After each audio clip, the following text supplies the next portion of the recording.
আসসালামু আলাইকুম সবাইকে। এই ভিডিও টিউটোরিয়ালে আপনাদের সঙ্গে আমি যে বিষয়টা নিয়ে আলোচনা করব সেটা হচ্ছে রিসাবমিশন। তো এটা আপনারা অনেকে আমাকে মেসেঞ্জারে বলেছেন যে ভাইয়া বারবার যখন আমরা ইনসার্ট করতেছি তার পরবর্তীতে পেজটাকে যদি আমরা রিফ্রেশ করি কিংবা রিলোড করি তাহলে আমাদের ডাটাগুলো বারবার কিন্তু রিসাবমিশন হয়ে যাচ্ছে। তো এটার সমাধান আমরা কীভাবে করব? সাপোজ এক্সাম্পল আমি যদি এখান থেকে একটি ডাটা ইনসার্ট করে দিই, আমি এখান থেকে ডাটাকে ইনসার্ট করে দিলাম, সেন্ড করতেছি, তো দেখেন ডাটাটা কিন্তু আমার এখানে সেন্ড হয়ে গেল, তাই না? বাট আমি যদি পেজটাকে আবারও রিফ্রেশ করি, এই যে আমার উপরে কর্নারে এখান থেকে জাস্ট আমি যদি রিফ্রেশ করি তাহলে আমাকে বলছে কনফার্ম রিসাবমিশন। তো আমি জাস্ট যদি কন্টিনিউ করে দিই তাহলে দেখেন এখান থেকে আমার ডুপ্লিকেট ডাটা ইনসার্ট হয়ে গেল, তাই না? তো এইটাকে আপনি কিভাবে রিমুভ করবেন? তো এইটাকে রিমুভ করা যায় হচ্ছে অনেকভাবে। সুতরাং এইভাবে রিসাবমিশন আর বারবার হবে না। আপনি যদি রিলোড করেন আপনাকে আবারও মেসেজ দেখাচ্ছে, কন্টিনিউ করেন তাহলে কিন্তু বারবার দেখেন আমাকে বারবার রিসাবমিশন হয়ে যাচ্ছে ডাটাগুলো। তো এইটাকে অনেকভাবে করা যায়। আপনি ফর্ম ভ্যালিডেশনের মাধ্যমেও করতে পারেন, যেহেতু এখন আমি ফর্ম ভ্যালিডেশন এখনও দেখাইনি। তার পাশাপাশি আপনি এটা ইমেইল আমি একটু দেখিয়েছিলাম, যারা ইমেইল অলরেডি এক্সিস্ট, সুতরাং বারবার আমার ডুপ্লিকেট ইমেইল যেন দিতে না পারি, আপনি যে কোনো একটি ভ্যালিডেশনের মাধ্যমে এটা সমাধান করতে পারেন।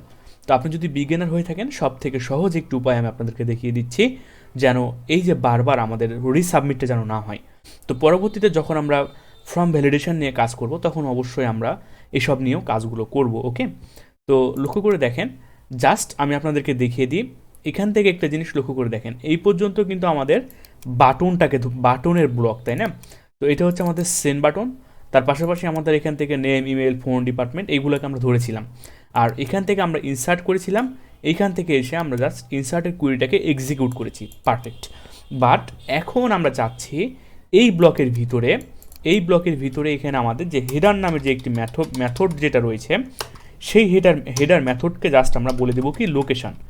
তো হেডার মেথড নিয়ে কিন্তু ইতিপূর্বে আমি কাজ আপনাদেরকে করে দেখিয়েছি। হেডার মেথড আমাদের কি করবে, সে আমাদেরকে এই যে লোকেশন সেট করে দিব। মানে আপনি যখন একটা অ্যাঙ্কার ট্যাগ তৈরি করেন, লিঙ্কার ট্যাগ তৈরি করেন HTML, তাই না? সে আমাদের কি করে www.google.com আপনি যদি এইটা যদি লিখে বা edit.php.com তাহলে সে আমাদেরকে রেফের মাধ্যমে, সুতরাং হাইপার রেফারেন্সের মাধ্যমে আমাদেরকে কোথায় নিয়ে যাবে, অন্য একটা পেজে নিয়ে যাবে। বাট এখানে আমাদের হেডারটা কি করছে, সে আমাদেরকে এই যে লোকেশন জাস্ট আমরা সেট করে দিচ্ছি।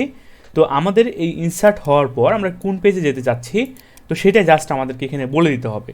তো আমি জাস্ট যদি এখানে insert.php মানে বানানটা অবশ্য আমার ভুল হয়েছে এখানে।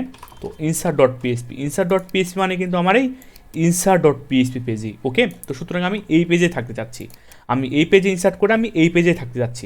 তো এইভাবে কিন্তু আপনি এই কাজটা করতে পারেন।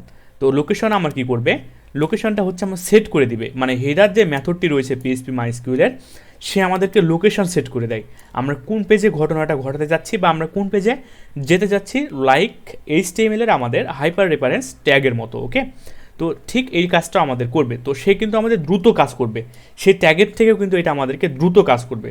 তো এই যে মেথড, এই মেথডের কাজ কী হবে, সে আমাদেরকে ঘটনাটা ঘটাবে অতি দ্রুত, এত পরিমাণ দ্রুত যে আপনি সেটা মিলি সেকেন্ড বা ন্যানো সেকেন্ডও আপনি সেটা কল্পনা করতে পারবেন না। তো জাস্ট রিফ্রেশ করে নিই পেজটাকে, আমি রিফ্রেশ করে নেওয়ার পর এবার যদি আমি এখান থেকে মামুন, তার পরবর্তীতে mamun@gmail.com মামুনের একটি ফোন নাম্বার দিয়ে দিলাম, সে পরে হচ্ছে বিবিএতে জাস্ট আমি সেন্ড বাটনে ক্লিক করলাম, তাহলে দেখেন এই যে mamun@gmail.com সে পরে বিবিএতে। তো জাস্ট এবার যদি আমি এখান থেকে আবারও রিফ্রেশ যে বাটনটি দেখতে পাচ্ছেন, সেই রিফ্রেশ বাটনে যদি আমি ক্লিক করি তাহলে দেখেন আমার মামুন আর ডবল ইনসার্ট হলো না। আগে যেমন 156 নাম্বার আইডিতে যা ছিল, 155 নাম্বার আইডিতেও তা আছে, এমনকি 154 নাম্বার আইডিতেও আমার তা রয়েছে। তো বারবার কিন্তু আমার এই যে ডুপ্লিকেট ডাটার ইনসার্ট হলো না, সুতরাং একটা ডাটা ইনসার্ট হয়ে আমাদের থেকে গেল এবং আপনার কাছ থেকে এখানে বলবে আবারও আপনি নতুন ডাটা ইনসার্ট দিন, তাই না? তো আপনি যদি এখান থেকে আরেকটি ডাটা আমি দিয়ে দিচ্ছি পুষ্প, তার পরবর্তীতে pushpo@gmail.com, পুষ্পর একটি ফোন নাম্বার, সে পরে হচ্ছে ত্রিপুলিতে। ওকে, তো জাস্ট এবার আমি সেন্ড বাটনে ক্লিক করলাম, তাহলে দেখেন পুষ্পর তার ইনফরমেশনগুলো চলে আসলো।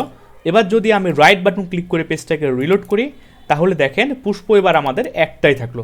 তো বারবার আর ডুপ্লিকেট হলো না এবং রিফ্রেশ করতেছি, সাবমিশনের যে আমাদের মেসেজটা এখানে দেখাচ্ছিল সেটাও কিন্তু আর আমাদের দেখালো না। তো আশা করি এই যে বিষয়টা আপনারা সকলে বুঝতে পেরেছেন। জাস্ট আমরা যে কাজ করেছি এই হেডার মেথডটা ইউজ করে কিন্তু আমরা করতে পারলাম। ধন্যবাদ সকলকে।